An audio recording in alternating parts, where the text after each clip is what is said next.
kids, it's Mrs. Compton, and today we're going to look at your lesson on the screen. So we're going to talk about making equivalent fractions.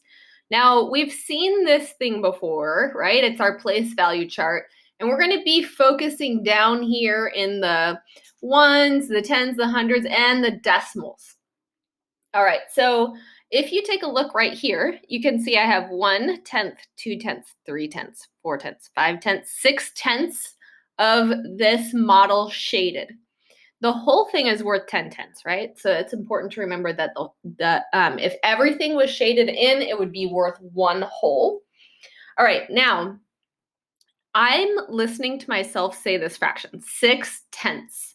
And as I say that fraction, I can actually hear myself saying a decimal column.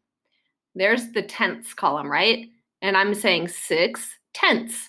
So I'm hearing myself say 6/10 like this. Now, I don't have this all the way shaded in, right? So I have 0 ones and 6/10. Now, let's say we wanted to create an equivalent fraction, right? So I have this story here. Daniel spent a day hiking through a wildlife preserve. During the first hour of the hike, he drank 6/10 liter of water. Okay, well, that would be this, right? He drank 6/10 liter of water. But then the question switches it up on me and it says, how many hundredths of a liter of water did he drink? All right, well, good news and bad news. We already know that for sure he drank this much. That's the good news. The bad news is this is not really broken into 100 parts, right? But we can always help ourselves. I'm going to get another one of these guys out. I'm going to put it on in. All right, now we can help ourselves by thinking about this and kind of breaking up the model. Right now it's still 6/10, right? But I want to turn it into hundredths because the question said, how many hundredths of a liter did he drink? So here's what we can do. You're probably already yelling at me going, I already know what to do. We can turn this into 100 pieces. Right now it's a 10 by 1 array. We can make a 10 by 10 array by doing this. Let's see. Here we go. Now it's in the front. Okay, so now I have a 10 by 10 array, so I have 100 pieces all together. And so instead of 6 out of 10 shaded, now I'm going to have each one of these is 10, right? 10, 20, 30, 40, 50, 60. So I'm going to have 60 out of 100. All right, so you can kind of see what we did there with the picture. Remember, picture math, it's important.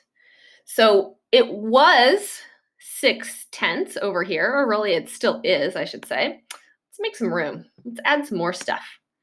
Now it's actually represented here as, say that fraction for me, 60/100ths. So then over here, I would know that I could do 60/100ths. So I would have a 6, and then I'd have to have a 0 in the hundredths place because that is how I'd say 60/100ths.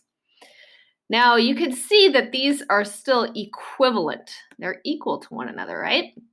So 6/10 is equivalent to 60/100ths. How did we get from 6/10 like this, right, to 60/100ths like this? So let's think about that. Each one of these pieces, it was a 10th in the beginning over here, right? It was a 10th like that. Now it's 10 times smaller, each and every one. So we had to break this thing down into a 10 by 10 array, right? So each piece is now 10 times as small. So you can think about that as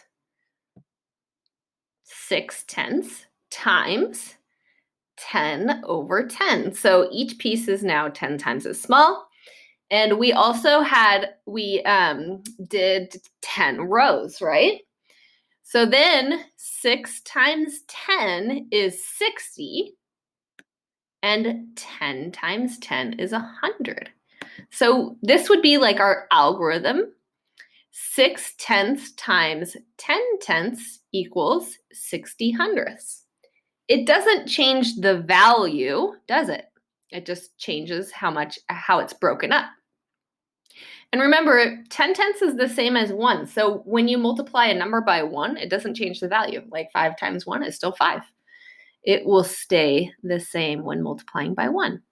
All right, so we know for sure that if the question's asking how many hundredths of a liter did this guy drink on his hike, the answer would be 60/100, otherwise known as 6/10 or 60/100. They're all the same. All right, kids, remember, as you're practicing, make sure you're saying your fractions and your decimals correctly. It's really important. It helps us visualize and match the pictures in our minds. All right, kids, I'll see you next time. Bye.